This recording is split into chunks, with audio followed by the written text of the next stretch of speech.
자, 이제는 요한계시록 3장으로 넘어가겠습니다.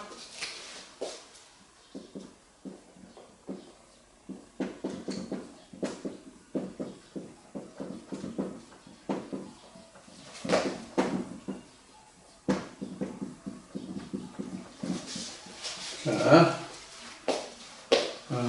말씀을 가능하면 좀 빨리 짧게 하고자 하는데 그렇게 잘 되지가 않습니다. 그래도 설명이 미진한 부분들이 사실 많아요. 욕심인지도 모르겠지만. 자, 이 시간은 계시록 3장 4대 교회 시작하겠습니다.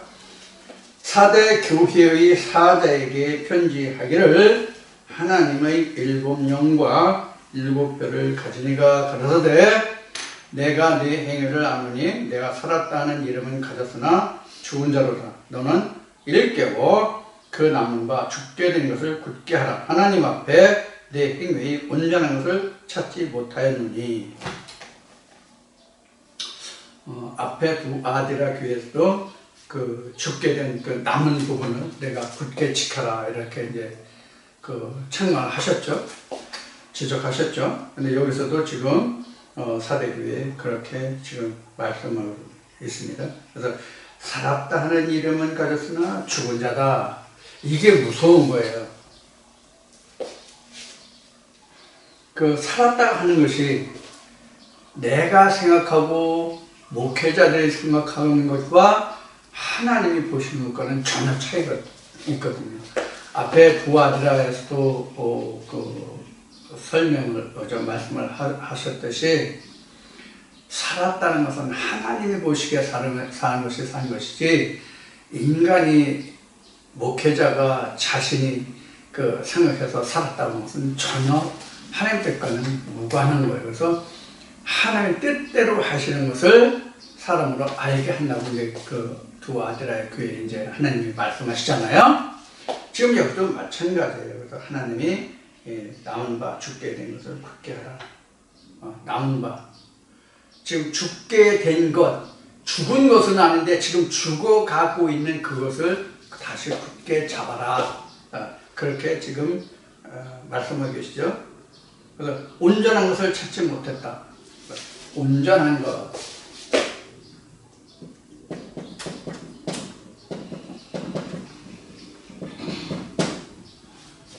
온전하다는 얘기는 국어 사전적으로 보면 온전하다는 것을 잘 안 써요. 국어에서는 완전으로 써요. 성경에서는 온전이라고 써요. 이것을 좀 참고하시기 바랍니다. 이 온전하다고 하는 것은 그 뜻이 사전적인 의미가 아니라 성경적으로는 하나됨입니다.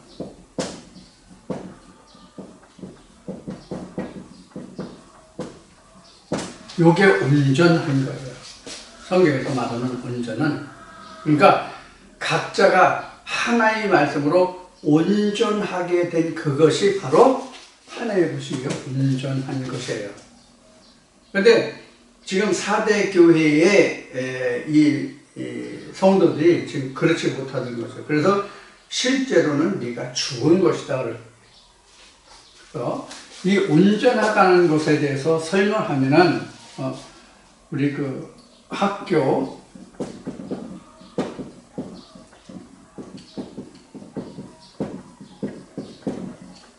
성취도의 예를 들어서 설명하겠습니다. 학교 학업의 성취도는 이렇게 평가를 하잖아요. 물론 학부에 가면 각 과목별로 이건 몇 점짜리다 몇 점짜리다. 그래서 몇 점을 내가 획득해야만 그 과정을 이수학습을 한다 하는 그런 것입니다. 일반적으로 0점에서 100점이잖아요. 그래서 사회적인 세상적인 학교의 학업의 성취도는 0에서 100점으로 이렇게 표를 해서 등급이 사실 많이 있잖아요. 등급이. 그런데 성경상으로는 0점 아니면 100점이에요. 요 중간 없어요. 하나님 말씀. 그래서 0점도 온전하고 100점도 온전한 거예요. 그런데 하나님이 아무것도 없는 것은 그냥 죽은 거고 100점이 하나님께서 온전한 거죠. 이것이 바로 각자가 하나님과 하나됨이 100점이에요. 그래서 하나님 안에서는 99점도 빵점과 같습니다. 하나님 안에서는. 그래서 하나님은 온전한 것만 받으시는 거예요. 자, 그러면 온전한 것만 하나님 받으신다는 것이 어디서부터 시작됐어요? 모세에게 하나님의 계명이 주어지고 하나님 앞에 제물을 드릴 때에 험과 티가 없는 것만 드리라고 되어 있죠. 온전한 것만. 그래서 지금은 짐승의 희생제로 드리는 것이 아니라 내 몸을 하나님께 어떻게 드리라고 하세요? 사예물로, 영적 예물로 드리라고 그러잖아요. 그러니까 우리가 험과 티가 없는 하나님께 드리는 희생양이 돼야 돼요. 그러려면 어떻게 돼요? 이렇게 되죠. 온전하게. 이것만 하나님이 받으시거든요. 이렇게 되지 않으면 지금 4대 교회에 하나님의 아들이 편지하시는 것과 같이 죽은 자예요. 실성은 죽은 자예요. 이 점을 우리가 잘 명심해야 됩니다. 자, 그러면 이제 봅시다. 3절이네요. 그러므로 내가 어떻게 받았으며 어떻게 들었는지 생각하고 지켜 회개하라. 만일 일깨지 아니하면 내가 도적같이 이르니 어느 시에 내게 임하려는지 내가 알지 못하리라. 자, 어떻게 받았느냐, 어떻게 들었느냐. 자, 어떻게 지금 듣고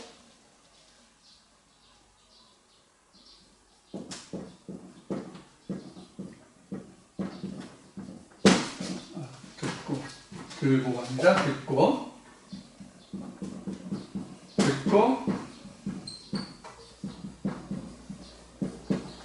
이걸 묻고 있잖아요. 어떻게 네가 들었는지, 어떻게 받았는지. 그럼 이걸 우리가 어떻게 생각해야 돼요? 어떻게 듣고 어떻게 받았는지. 언제 어느 때를 얘기하는 거예요? 우리 일상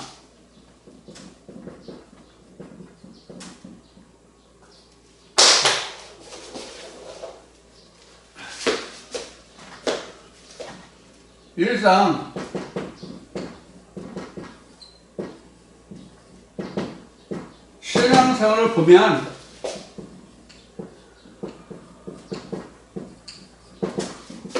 많은 교회를 전전한 분들 많잖아요. 그렇죠? 교회를 많이 전전하는 분들이 많단 말이에요. 저 같은 경우도 교회 최소한도 3군데 이상은 거쳤거든요. 제가 이 말씀을 받아서 여러분들에게 증거하기 전까지 최소한도 3번 이상은 다른 교회를 다녔어요. 3번이 뭡니까? 하여튼 최소한이에요. 그러면 많은 교회들을 전전하면서 어떻게 듣고 어떻게 받았는지를 말하는 것인지 아니면 다른 어떤 것을 말하는 것인지 하는 얘기예요. 전체 여러분의 생각은 어떻습니까? 많은 교회들을 전전하면서 그동안 어떻게 듣고 받았는지를 지금 돌이키라는 얘기일까요? 다시 봅시다. 4절이죠? 3절인가요? 그러므로 내가 어떻게 받았으며 어떻게 들었는지 생각하고 지켜 회개하라. 회개가 뭐가 회개라고 그랬죠? 잃었던 예전을 다시 회복하는 것이 회개라고 그랬죠. 자, 그러면 어떻게 받고 들었는지 내가 생각해서 지켜서 회개하라. 만약 그렇게 해서 일깨지 않으면 내가 도적같이 이르니 어느 시에 울는지 내가 알지 못한다. 자, 그래서 어떻게 듣고 받았는가를 따져보면 많은 교회들 그동안 신앙생활을 돌아보면 이런 많은 교회를 전전했는데 적어도 이 말씀까지 온 분들은 정말로 많은 교회들을 전전하신 분들이 많이 있어요. 그러면 그 많은 교회들을 전전하면서 그동안 듣고 받은 모든 것들을 다 돌이켜보라는 것인지 하는 얘기예요. 그럴까요? 이거 다 아니에요. 뭘까요? 앞에 처음 사랑이라는 이야기 나왔었죠? 처음 사랑. 처음 사랑을 말하는 거예요. 처음 사랑을 내가 어떻게 듣고 받았는지. 그러니까 뭐예요? 하나님의 사자로부터 처음에 들은 하나님의 말씀을 어떻게 듣고 받았는지 이것을 돌이켜 회개하라는 얘기예요. 그럼 여러분들로 말하면 저에게 와서 이 동영상을 접하면서 이 말씀을 들었을 때에 어떻게 했느냐 하는 얘기입니다. 처음에 어떻게 듣고 어떻게 받았는지.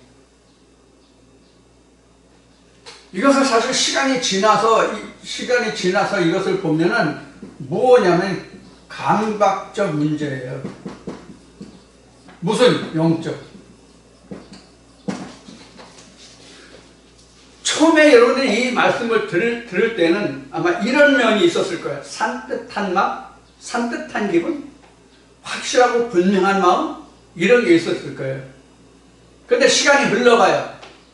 시간이 흘러가면 여러분들 감각이 산뜻하고 아싸라고 분명했던 감각이 점점 무뎌가요. 그렇게 되면 어떻게 돼요? 앞에 이야기한 우상, 니골라당 이런 것들이 다 다시 올라와요. 그런 것들이 다 올라온다고요. 그러다 보니까 이것도 좋고 저것도 좋고 다 저게 이것도 옳고 저것도 옳고 이럴 수도 있고 저럴 수도 있고 이렇게 된단 말이에요. 그래서 지금 감각적이라는 얘기가 나오는 거예요. 그래서 처음 사랑이라는 걸 이야기하고 그 어떻게 듣고 받았는지를 지금 말하는 거예요. 이런 것들을 싹 다 멸해야 되는데 이게 나중에 스물스물 살아 올라온다고.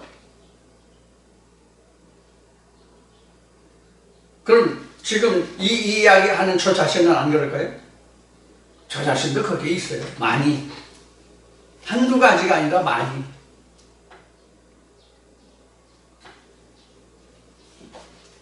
제가 이 말씀을 깨닫고 나서 듣고 나서 가장 헤매는 부분이 뭐냐면 세상의 일반 교회 사람들이 구원의 문제는 그럼 어떻게 되느냐 이 문제였어요. 왜? 그들은 너무나도 구원과 거리가 멀기 때문에. 말씀대로 한다면 그들은 전혀 하나님의 이름을 부르고 뭐 어쩌고 저쩌고 하지만 전혀 구원과는 관계가 없는 자들이더라고요. 이게 가장 나를 처음에 힘들게 하는 부분이었거든요. 나 자신은. 그것 때문에 가장 엄청 했어요, 처음에. 그런데 차츰 말씀에 더 확실해지고 온전해지고 깊이 들어가면서 과연 이렇게 되더라고요. 그래서 예수님이 화려한 성전을 보고 우셨다, 성전을 보고 우셨다는 그 말씀이 비로소 깨달아지더라고요. 그래서 뺐겠구나. 그때 당시에 제 마음이 그랬었거든요. 제 마음도. 자, 이러한 일들을 그래서 성령이 교회에 들어가시는 말씀을 가장 먼저 들었을 때에 어떻게 듣고 어떻게 받았는지 이것을 돌이켜라. 그렇지 않으면 내가 살았다고 하는 생명의 진리 말씀을 듣는다고 하나 실상은 죽은 자로다. 그러므로 내가 처음에 어떻게 듣고 어떻게 받았는지 처음 사랑이 어떤지를 돌이켜 죽게 된 것을 그나마 죽게 된 나머지 부분을 네가 굳게 잡아라. 이렇게 지금 하나님의 아들 예수 그리스도 영이 사대교회에 책망하고 훈계하고 당부하고 부탁하는 거예요. 똑같은 거예요. 그럼 지금 이 부탁을 누가 해요? 각자 자신에게 있는 하나님의 온전한 말씀이 하는 거예요. 이 역할을. 지금 4대 교회까지 지금 왔잖아요. 지금 에베소부터 지금 4대 교회까지 왔는데 이 모든 교회들에게 하시는 말씀은 다 자기 속에 있는 예수 그리스도의 온전한 생명의 말씀이 각자 자신에게 하는 말씀이에요. 각자 자신에게. 아시아 일곱 교회가 아니라 각자 자신의 교회에게 하는 말씀이라고요. 내 영은 어떠하냐? 그 얘기거든요. 지금 4대 교회의 지금 그 내용을 보고 있지만 지금 예배서든 뭐 서머나든 뭐 두아디라든 4대 교회든 간에 막론하고 각자에게 이런 마음들이 있단 말이에요. 잘하는 부분도 있고 책망할 부분도 있고 이러한 부분도 있고 저러한 부분도 있단 말이에요. 그래서 지난번에 첫 대를 그래서 한 거예요. 첫 대가 사실 이거 하나잖아요. 이렇게 붙었잖아요. 이렇게. 이렇게 붙었잖아요. 이게 하나지. 이게 7개입니까? 이게 등대 하나예요. 내 안에 등대 하나가 있지 2개가 있는 게 아니에요. 7개가 있는 것도 아니고요. 하나라고요. 이 상등이라는 거, 이 상등이라는 게 하나에 붙어 있는 거라고요. 내가 좌우에 날선검이 그냥 상등 하나에 로시에 붙어 있는 거라고요. 그래서 에베소면 에베소, 4대면 4대, 두아디라면 두아디라, 서머나면 서머나, 거기에 해당하는 것만 지금 해당하는 각 사항이 각자의 마음에 있는 거예요. 이 촛대가 7이 결국은 하나예요. 하나잖아요. 촛대 하나. 성수의 촛대 하나지 몇 개 있습니까? 7개 있습니까? 7교회 7개가 그 성수에 있었다면 실제 7교회지만 촛대 결국은 하나잖아요. 이 안에 떡상도 있지만 떡상이 2개죠. 6개씩. 그래서 12개죠. 이거 똑같은 거예요. 좌우에 있는 거 똑같다고요. 떡상이. 이스라엘 백성 12지파를 에발산과 그리심산에 놓은 거고 똑같다고요. 율법과 진리를 의미하는 거 똑같다고요.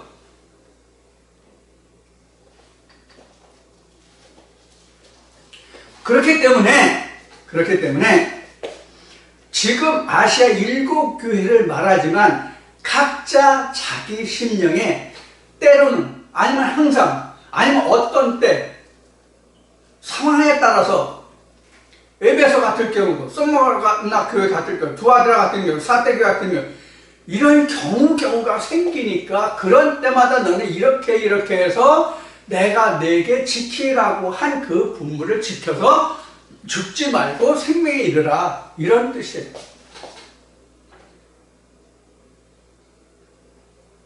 이제 이거 아시아 7교회 마치고 이제 다시 뭐 이런 말씀을 담고 드리겠지만은 지금 미리 말씀드리면 그런 거예요.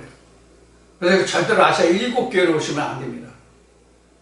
등대가 하나라는 거. 내 안에 등대가 하나예요. 내 안에 등대 하나. 근데 실제로는 아시아 7교회를 편지만 내가 7교회일지 700교회일지 7만 교회일지 모른다고요. 그럼 왜 아시아 7교회만을 하나님 말씀하고 계시냐? 7은 하나님의 온전하시다는 7의 하나님을 의미하는 거예요. 안식에 들어갈 자들을 이야기하는 거예요. 이 점을 유념하시고, 그리고 도적같이 이른다고 그랬어요. 언제 임하는지 알지 못한다고 그랬어요. 자, 하나님의 성령은, 하나님의 신은 각자에게 임하는데, 언제 임하시는지, 언제 나가시는지 안다 모른다? 모른다가 정답이에요. 하나님이 내게 와 계신 것을 안 때는 이미 그가 와 계신 지가 이미 오래된 때예요. 마치 여자들이 임신한 것을 지금은 빨리 알지만 과거 내가 젊은 시절로 돌아간다면 최소한도 보통 3개월을 걸려야 내가 임신했다는 걸 알아요. 지금은 한 달 조금 넘으면 생리 주기가 끝나면 테스트 킷 사다가 시험을 하면 금방 알죠. 옛날에 그런 게 없었거든요. 그래서 생리가 좀 빠를 수도 있고 늦게 될 수도 있고 중간에 빠질 수도 있고 하기 때문에 3달이 지나서 꾸역꾸역 구역질 할 때 그때서야 임신했구나 하는 것을 확증했어요. 성령이 임함이 이래요. 성령이 임함이 이렇다고요. 그래서 성경에 예수의 출생이 정확하지 않은 뜻이 바로 이런 거예요. 내게 예수가 언제 잉태됐는지 내가 모른다니까? 내 안에 성령이 와서 자라고 있다는 걸 알면 이미 한참 된 거라니까? 여자 임신으로 보면 옛날에 임신한 거는 최소한도 3달은 지났다고. 이것이 성령의 상태예요. 그래서 여기에 기록된 바와 같이 언제 임할는지 모른다 이러는 거예요. 언제 임할는지 모른다는 얘기는 이런 뜻이 되는 거예요. 내가 정결한 처녀로 있으면 예수 그리스도가 임하는데 언제 올지 모른다. 언제 그 영이 임하는지 모른다 그런 뜻이에요. 자, 우리 전도서 말씀을 보면 이래요. 내가 여자의 그 배 안에서 자궁 안에서 뼈가 어떻게 자라는지 내가 아니? 이렇게 묻고 있거든요. 전도서 말씀을 보면. 그러면 우리가 인생이 만물의 영장이라고 지금 과학이 발달해서 저기 했지만 지금 씨가 어떻게 남자와 정자가 임신하는지 수정하는지 이 과정은 알지만 그 많은 씨들 중에서 2억 내지 3억이라는 그 많은 씨들 중에서 어떤 씨가 잉태할지를 알아요? 아무리 과학이 발달했어도 인공 수정을 하는 것은 그 씨들 중에서 가장 좋은 씨를 골라 넣기 때문에 이 씨들 중에서 아는 씨들 중에서 이 씨로 잉태하겠다라는 것이 되지만 자연 임신을 한다고 할 때는 그 수많은 씨 중에서 어떤 씨가 잉태하게 될지 알아요? 모르죠? 모르죠? 마찬가지로 수많은 말씀들이 씨라면 누가복음 8장 11절에 있는 말씀을 하나님의 말씀을 씨라고 그랬으니까 그 수많은 말씀들의 씨 중에서 어느 말씀이 내게 하나님의 아들 예수 그리스도를 잉태할 말씀의 씨가 될지 알아요? 우리가? 마찬가지예요. 그런 뜻이에요. 그래서 도적같이 온다고 되어 있는 거예요. 진짜 도적같이 와요. 여자가 부부생활을 통해서 임신하잖아요. 언제 어느 부부생활 중에 잉태한지 알아요? 모르죠? 똑같아요. 언제 어느 말씀이 내게 예수 그리스도의 말씀을 씨로 레마의 말씀을 잉태할지 몰라요. 그게 도적같이예요. 실제로 우리가 사전적으로 말하는 그런 도적같이라는 뜻이 아니에요. 이 도적같이라는 말을 여러분들이 이해를 해 주시길 바라고요. 4절에 그러나 사대에 그 옷을 더럽히지 아니한 자 몇 명이 내게 있어 흰 옷을 입고 나와 함께 다니리니 그들은 합당한 자인 연고라. 여기서 흰 옷이 나왔죠. 이 흰 옷은 이제 뒤에서도 이제 다시 또 나올 텐데 흰 옷이라고 하는 얘기는 바로 의의 옷입니다. 흰 옷은 의의 옷인데 희다는 것은 결백을 주장하는 거잖아요. 희다는 얘기는 험과 티가 없다는 것이 바로 그 흰 옷이잖아요.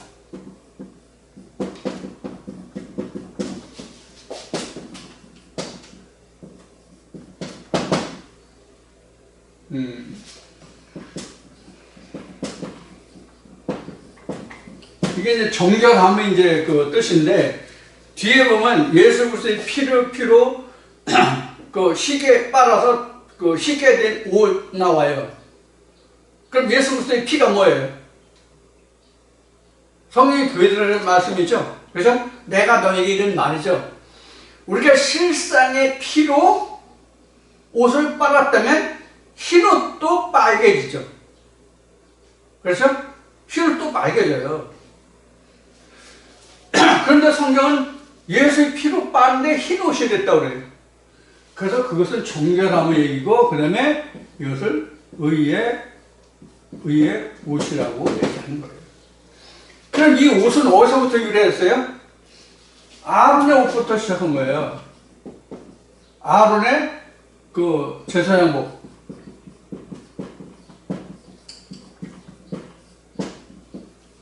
근데 그러면은 아론의 제사장복은 아무런 의미 없이 나왔을까요? 아니에요. 이것이 창세기 3장 가죽 옷에서 나온 거예요.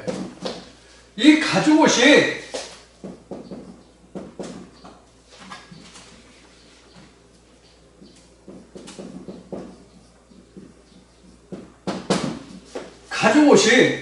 뭐냐면 키톤이에요. 그럼 이 키톤이 뭐냐? 의의 옷이에요. 어디 가서? 의의 옷이에요. 이게 키톤이에요. 우리는 성경에서 가죽 옷이라고 되어 있지만 이게 헬라어로는 키톤이에요. 그래서 요한복음 19장인가 17장에 보면 예수님이 돌아가실 때 십자가에 달리실 때에 그 군병들이 그 옷을 벗기고 그 옷을 찢어서 제법 벗게 했고, 그 다음에 배를 찔러서 거기에서 그 물과 피가 나왔다고 되어 있잖아요. 요한복음을 보면. 그 예수님이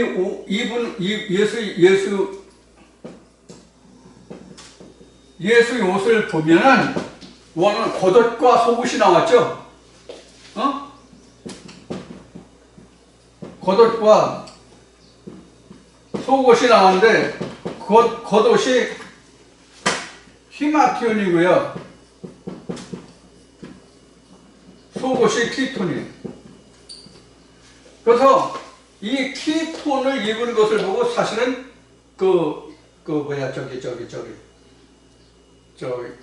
로마의 군병들이 놀랐다는 거예요.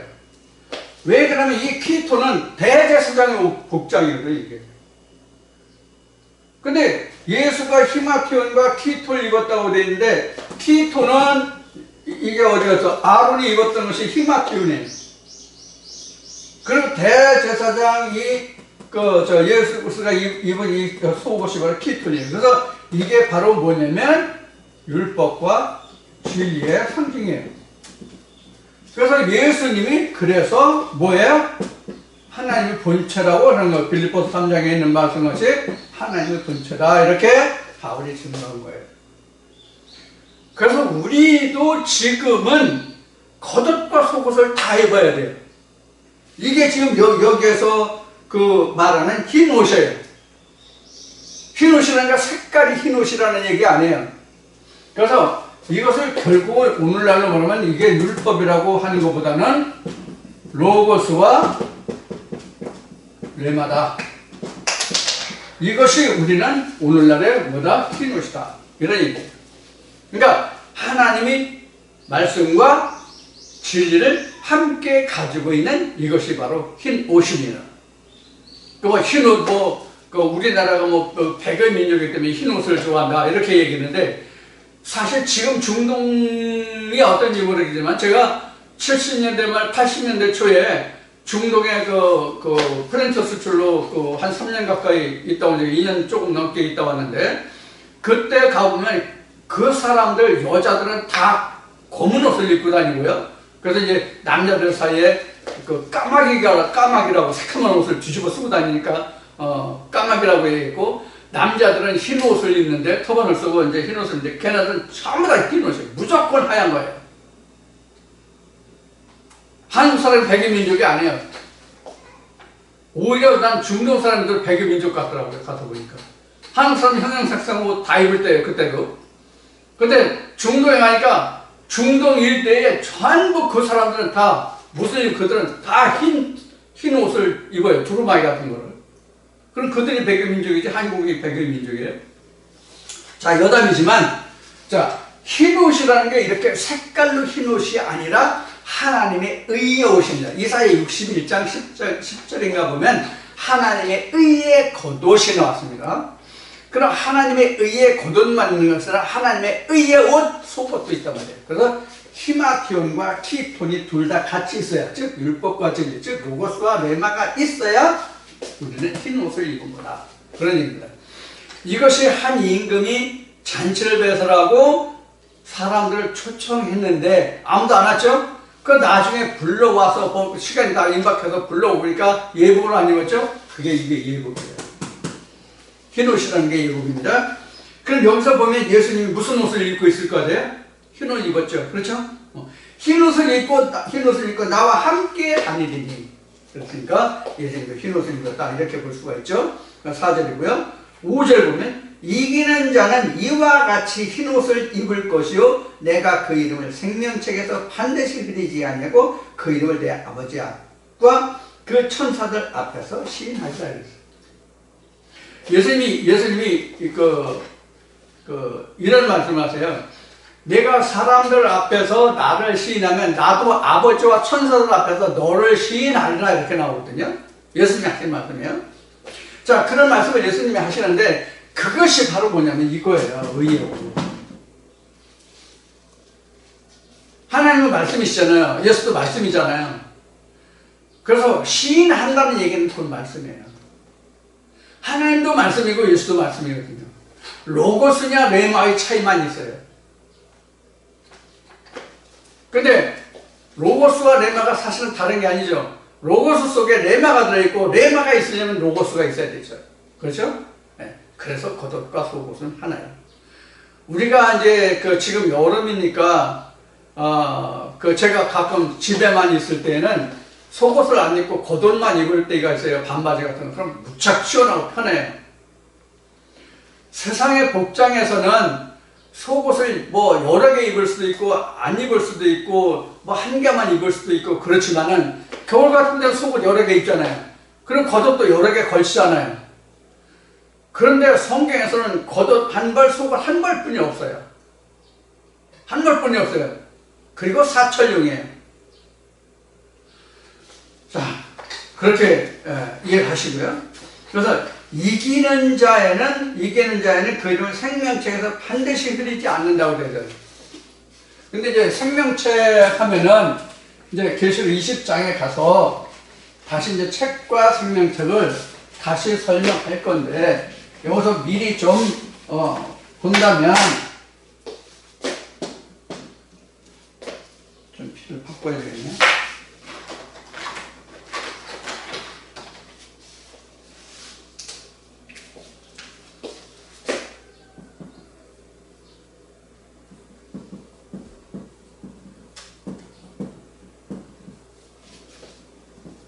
책은 요고 생명책은 뭐냐? 이제 이 책에 대한 분류가 어디서부터 나오냐면 10장에 가면 이제 나와요. 계시록 10장에 무슨 책이 나와요? 작은 책이 나오죠. 작은 책이 생명책이에요.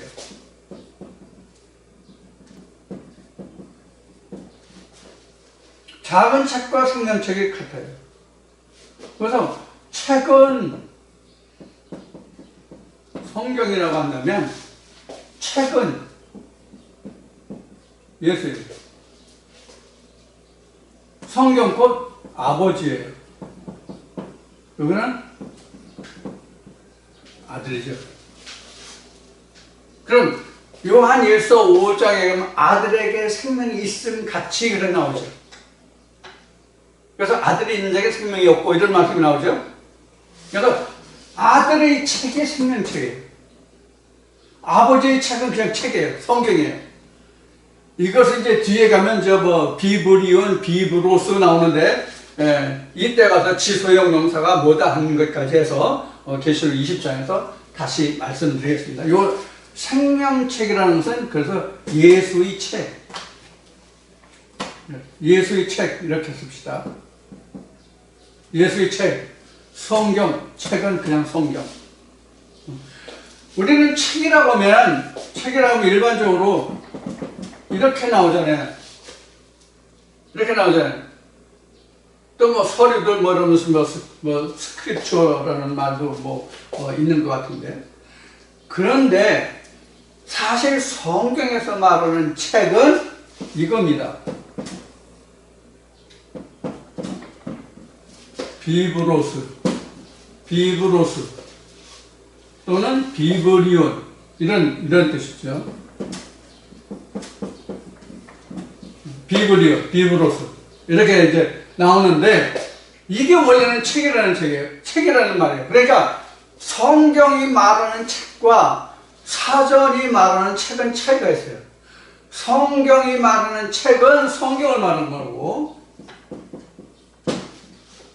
사전이 말하는 책은 서적을 말하는 거예요. 그래서 성경이 말하는 책과 사전이 말하는 책은 차이가 있다. 이렇게 여러분들 우선 이해를 해 주시기 바랍니다.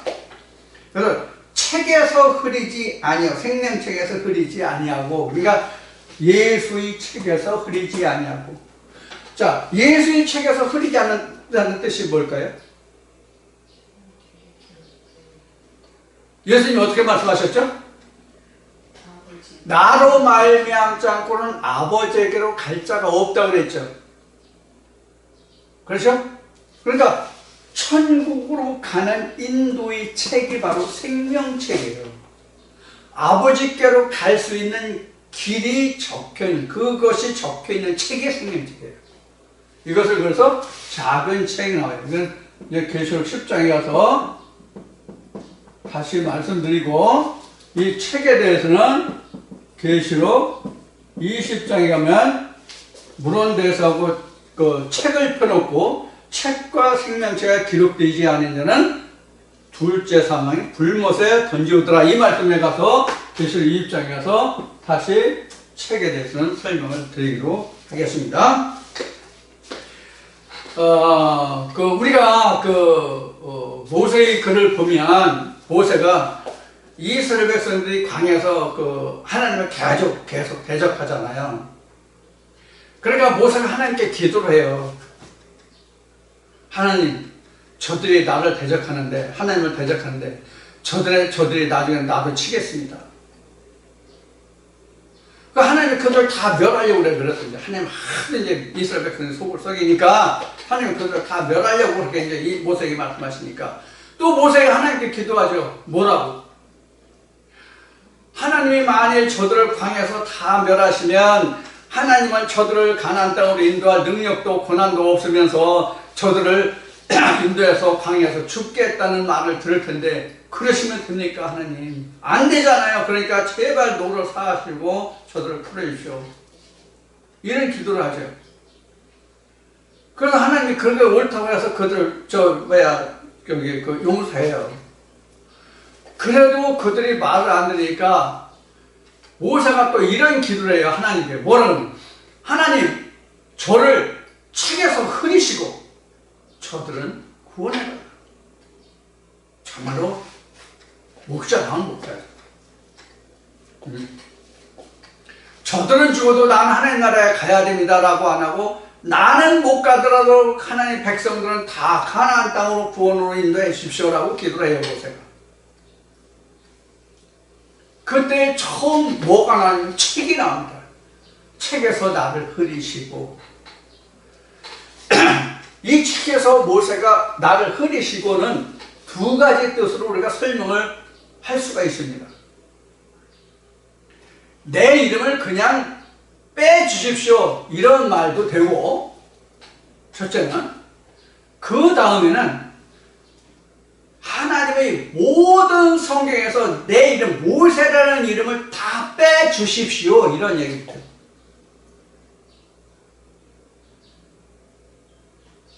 그럼 모세가 흔적이 완전히 없어지는 거죠. 모세가 그렇게 돼요. 그래서 거기서 책이 처음 나옵니다. 책이라는 말이.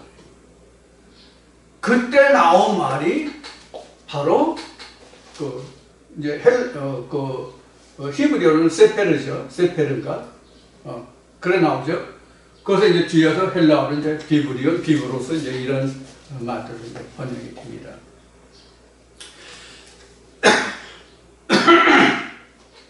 자, 그래서 이제 책이라는 것이 바로 이런 거예요. 그럼 책이라는 것이 세상으로 말하면 무엇을 말하느냐? 호적이에요. 그동안 여러 번 얘기했죠? 생명체계라는 것은 결국 우리 세상적으로 얘기하면 호적과 같은 것이다. 호적과 같은 것이다. 그런 얘기입니다. 그래서 한번 얘기했죠. 생명체계에서 앞에서도 얘기했죠.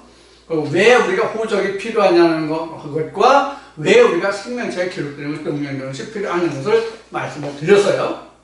그러면 자기 권리 주장 때문에 생명책과 호적이 필요한 거예요. 똑같은 거예요. 하나님 나라에서 내 권리 주장을 하려면 생명체가 내가 등재되어 있어야 되고, 세상에서도 내 권리를 주장하려면 호적에 내 이름이 등재되어 있어야 하고. 왜 우리나라 같은 경우는 주민번호가 있어가지고 번호만 되면 그 사람 인적사항이 다 나오잖아요. 심지어 그 학력까지 지금 다 나오잖아요. 어디 살고 뭐 재산이 어떻고 뭐 지금 뭐 안 나오는 게 없죠 지금요. 뭐 좋은 말로 얘기해서 뭐 스마트 시대라고 얘기를 하는데 사실은 개인의 모든 신상이 탈탈 털린 그런 입장이죠. 마치 벌거벗은 입장 그런 것과 똑같은 거죠. 자, 흐리지 아니하고 그 이름을 내 아버지 앞과 그 천사들 앞에서 시인하리라. 이 천사들 앞에서 시인한다는 뜻이 뭐냐면 둘째 사망을 이기게 한다 이 뜻이에요. 예수가 인정 안 하면 죽은 거잖아요. 아버지 앞에서 천사들 앞에서 나 너 모르는데? 승인하면 어떻게 돼? 둘째 사망은 그냥 죽는 거잖아요.